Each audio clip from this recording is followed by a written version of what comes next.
meriwayatkan bahawa satu umrah ke umrah yang lain ialah kafarah bagi segala dosa dan kesalahan yang berlaku antara kedua-duanya. Dengan jemaah haji Rasulullah sallallahu alaihi wasallam, apabila baginda sallallahu alaihi wasallam kembali setelah selesai daripada haji, si suami telah memberitahu baginda sallallahu alaihi wasallam tentang apa-apa yang telah berlaku antaranya dan isterinya itu. Baginda sallallahu alaihi wasallam sabda, kamu sebenarnya boleh menggunakan unta tersebut kerana haji juga ialah jalan Allah SWT. Apa yang dibelanjakan akan diganti.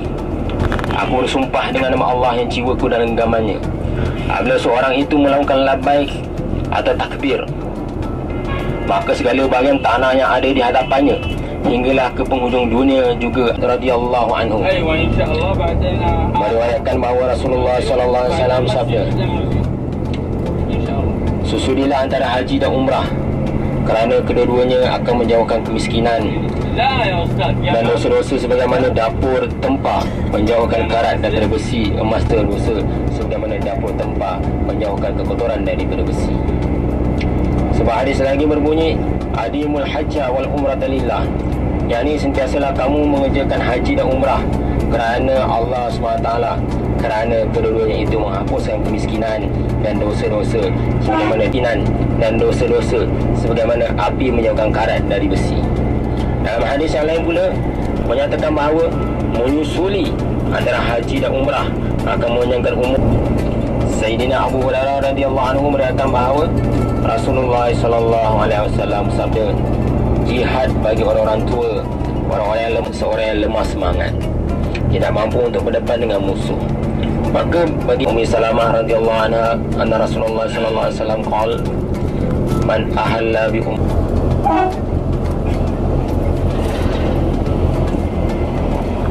Alhamdulillah, belah kiri kita ni adalah Muzium Mekah. Alhamdulillah masih tak ada lagi yang sampai. Allahumma barik lana fiha, Allahumma barik lana fiha, Allahumma barik lana fiha, Allahumma rzuqna janaha wa habibna ila ahliha wa habib salihi ahliha ilaina. Ini doa masuk kampung. Semoga bila kita amal, orang-orang yang kampung kat sini kasih pada kita.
Dan Nabi SAW tak cakap dengan diorang, ya Rasulullah, kita ramai jemaah, kita ramai kaum-kaum muslimin, kita boleh berperang dengan dia. Nabi SAW dia tak nak perang. Sahabat-sahabat kecewa lah dengan keadaan Nabi SAW menerima bulat-bulat ketidak boleh hadir ke Mekah pada tahun itu. Nabi SAW berdiam dan terus masuk ke dalam kemah. Berdiam. Nabi berdiam, Nabi SAW tunggu wahyu. Sebab apa? Nabi SAW dia tidak akan cakap dan tidak akan beri sesuatu hujah ataupun satu dalil melainkan daripada Allah SWT. Itu isteri baginda Ummu Salamah telah masuk menjumpa Nabi SAW. Telah masuk menjumpa Nabi SAW. Apa kata? Engkau saja yang bertahlul. Engkau tahlul, kau cukur rambut, pasti sahabat-sahabat ni akan ikut. Nabi pun dengan Nabi SAW, apa yang Nabi cakap semua dia akan buat. Ialah bermulanya mekat ni Hudaibiyah. Benar? Okey, kita dah sampai dah di ladang susu unta. Masya-Allah, belah kanan kita ni. Kita baca doa masuk kampung. Semoga orang yang jual susu ni tengok kita pun kasih, dia bagi beli susu free kan. Allahumma barik lana fiha, Allahumma barik lana fiha, Allahumma barik lana fiha, Allahumma rzuqna janaha.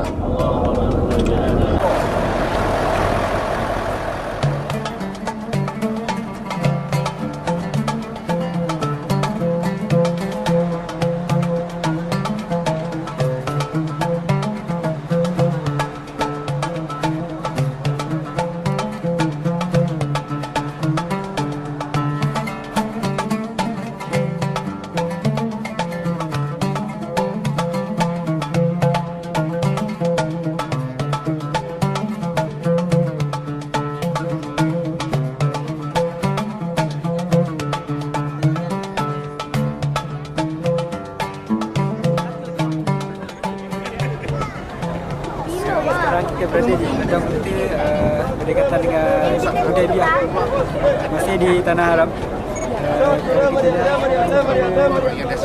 Tengah makan-makan lah. Kalau boleh ambil tadi shoot tadi yang rumput hijau dan dah kering punya.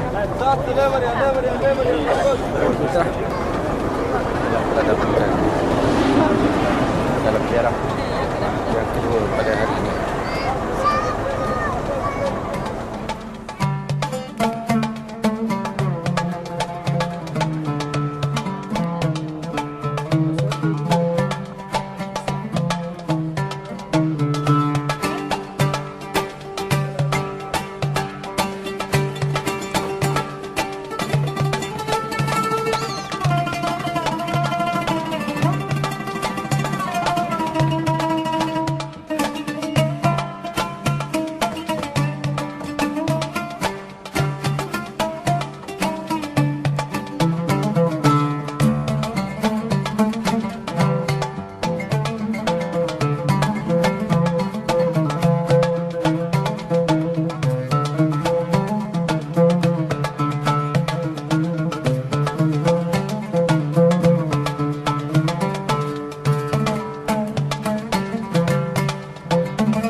Sayyidina Abu Hurairah radhiyallahu anhu meriwayatkan bahawa Rasulullah sallallahu alaihi wasallam bersabda, adalah satu umrah ke satu umrah yang lain adalah kafarah untuk dosa-dosa yang berlaku di antara kedua-duanya. Masya-Allah. Pengampunan dosa. Satu umrah ke satu umrah, pengampunan dosa.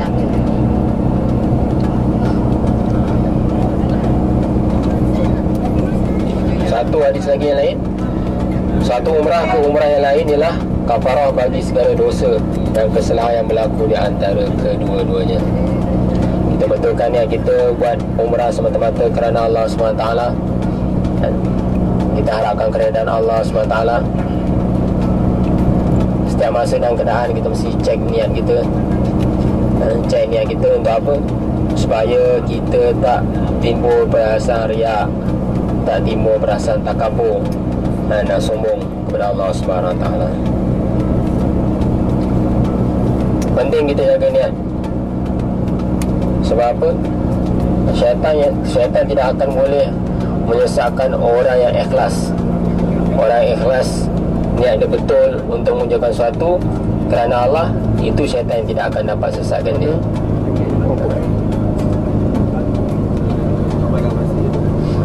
Siapa nak buat umrah hari ni, kita buat yang terbaik daripada yang tiga sebelumnya. Tiga sebelumnya kita buat yang terbaik. Kita bagi betul-betul punya tumpuan kepada Allah SWT. Ada bentuk sebelah tak puasa. Kita akan melepasi border haram dengan halal. Belah kiri kita ni, binaan yang macam ni, binaan warna putih ni, yang ada kubah warna hijau pecah tu, itulah border tanah haram dengan tanah halal. Border tanah halal.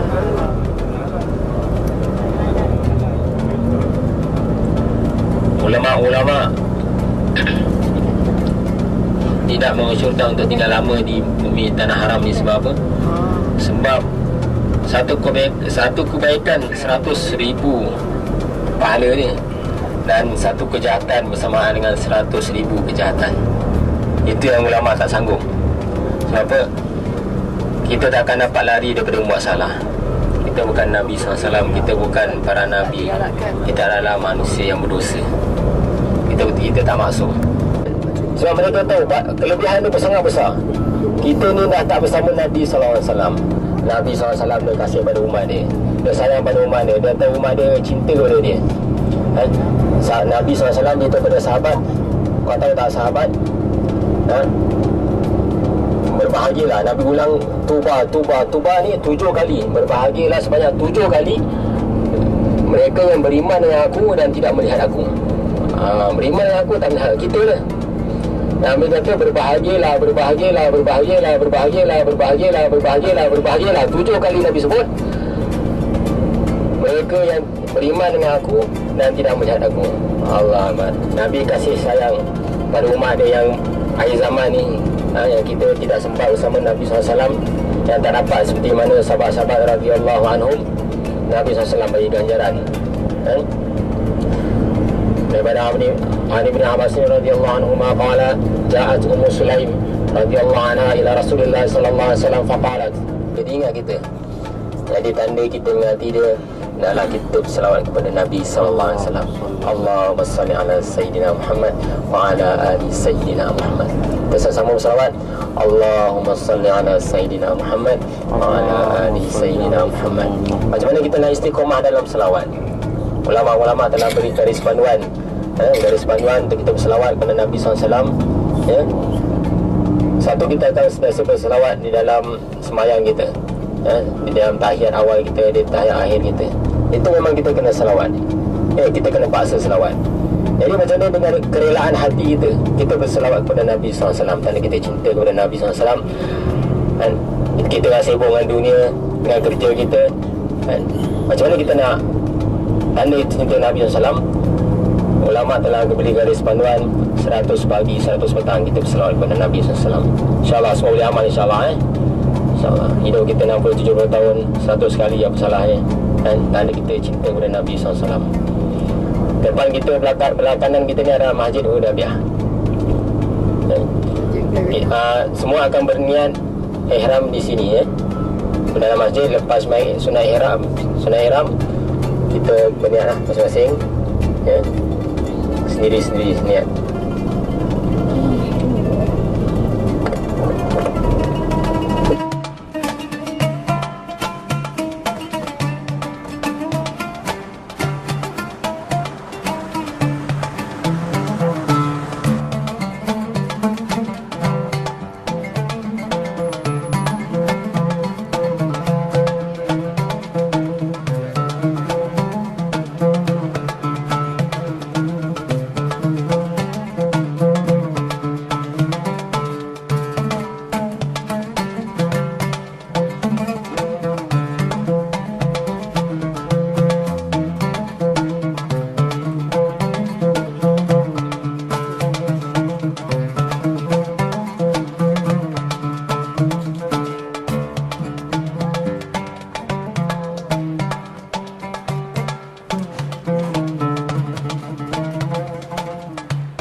Rasulullah hidup buat perjanjian. Kami berhenti di sini untuk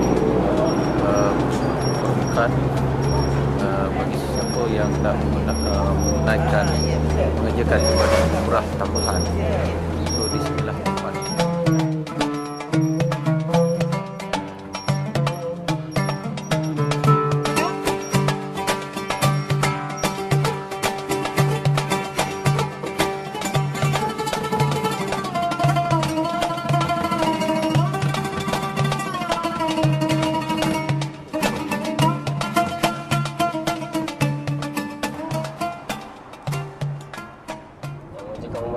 Menunaikan labbaik labbaik Allahumma labbaik labbaik la syarika lak labbaik labbaik Allah innal hamda wan ni'mata lak wal mulk la syarika lak labbaik Allahumma labbaik labbaik la syarika lak labbaik innal hamda wan ni'mata lak wal mulk la syarika lak labbaik Allahumma labbaik labbaik la syarika lak labbaik innal hamda wan ni'mata lak wal mulk la syarika lak labbaik Allahumma labbaik labbaik la syarika lak labbaik innal hamda wan ni'mata lak wal mulk la syarika lak.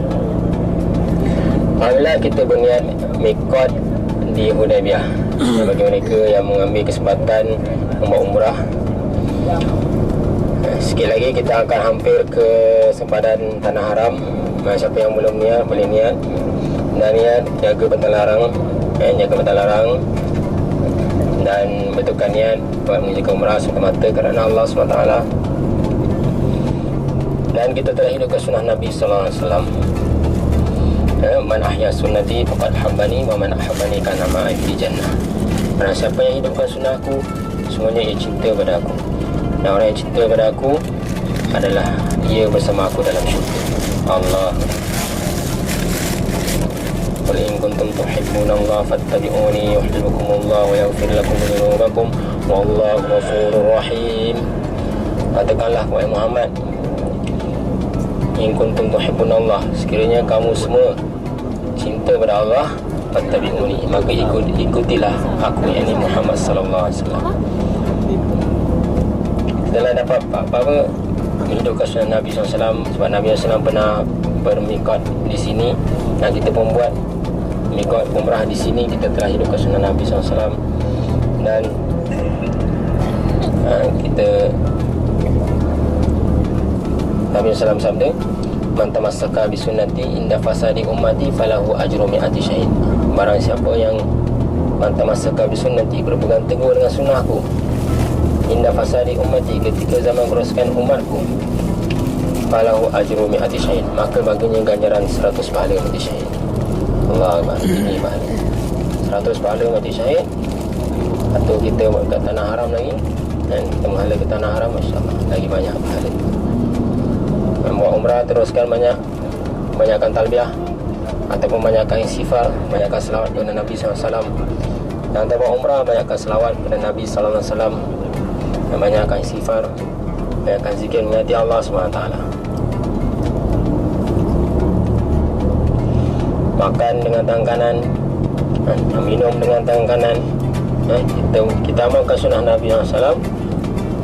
Makan dan minum dengan tangan kanan, mulakan dengan bismillah dan akhir dengan alhamdulillah. Sekiranya kita terlupa baca bismillah, Allah terlupa baca bismillah, kita baca bismillahi awwalahu wa akhirahu. Bismillahi awwalahu wa akhirahu. Satu ketika Nabi SAW, tak kala dia baca, apabila dia teringat, dia baca bismillahi awwalahu wa akhirahu, lalu syaitan memuntahkan kembali dan syaitan terus tak makan dengan dia. Dengan dia. Ini pentingnya kita makan dengan cara Nabi SAW, kita tidur dengan cara Nabi SAW, kita apa-apa sahaja dengan cara Nabi SAW.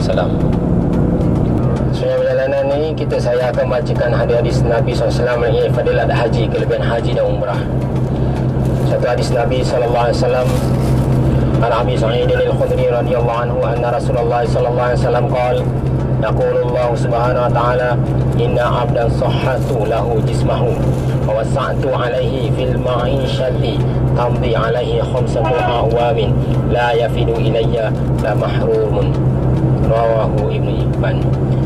Diriwayatkan daripada Sayyidina Abu Sa'id al-Khudri radhiyallahu anhu bahawa Rasulullah sallallahu alaihi wasallam sabda, Allah SWT telah berfirman, sesungguhnya hamba-Ku yang aku berikan kesihatan kepadanya dan aku permudahkan punca rezekinya, dan berlalu tempoh 5 tahun sedangkan dia tidak datang ke rumahku, maka sesungguhnya dia telah terhindar daripada rahmatku. Diriwayatkan daripada Sayyidina Abu Sa'id al-Khudri radhiyallahu anhu bahawa Rasulullah sallallahu alaihi wasallam sabda, Allah SWT telah berfirman, sesungguhnya hamba-Ku yang aku berikan kesihatan kepadanya dan aku permudahkan punca rezekinya, dan berlalu tempoh 5 tahun sedangkan dia tidak datang ke rumahku, maka semuanya dia telah terhindar daripada rahmatku. Ibnu Hibban dan Baihaqi. Perkara ini telah diriwayatkan dalam banyak hadis. Dan hadis di atas ialah haji menjadi wajib dalam tempoh setiap 5 tahun ke atas semua orang yang mampu.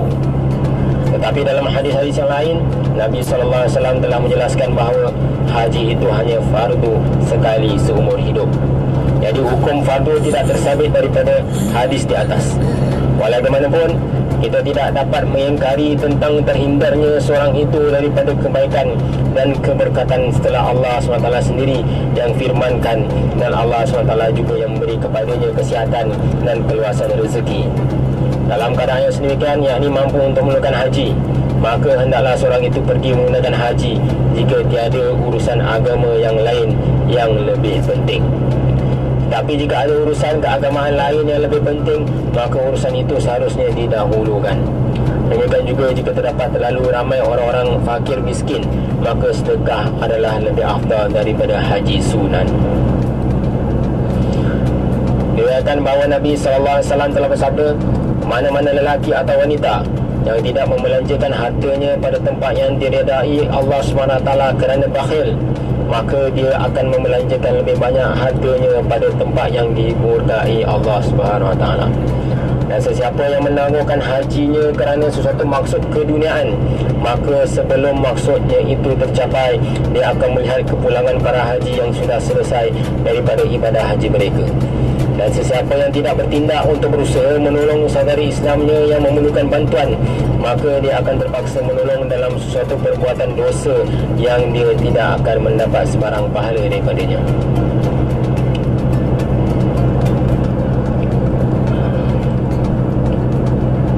Mengikut syarat-syarat yang telah ditetapkan oleh para muhadithin, hadis ini adalah dhaif.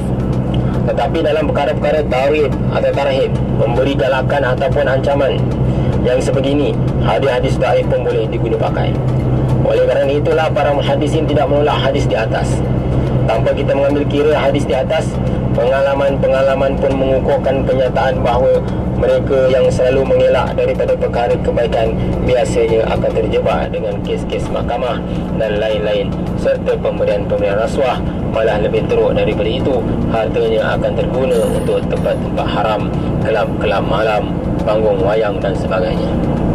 Kalaulah nikmat harta yang digunakan Allah SWT ini kita gunakan pada tempat-tempat kebaikan, maka kita akan terselamat daripada bala-bala tersebut. Satu perkara yang perlu diberi perhatian di sini ialah segala amaran tersebut adalah untuk mereka yang walaupun mempunyai kemampuan masih lagi tidak menunaikan haji yang fardu ke atasnya. Tak untuk seorang itu berdosa bahawa dia tidak mengendahkan tanggungjawab memberi makan kepada orang yang di bawah tanggungannya.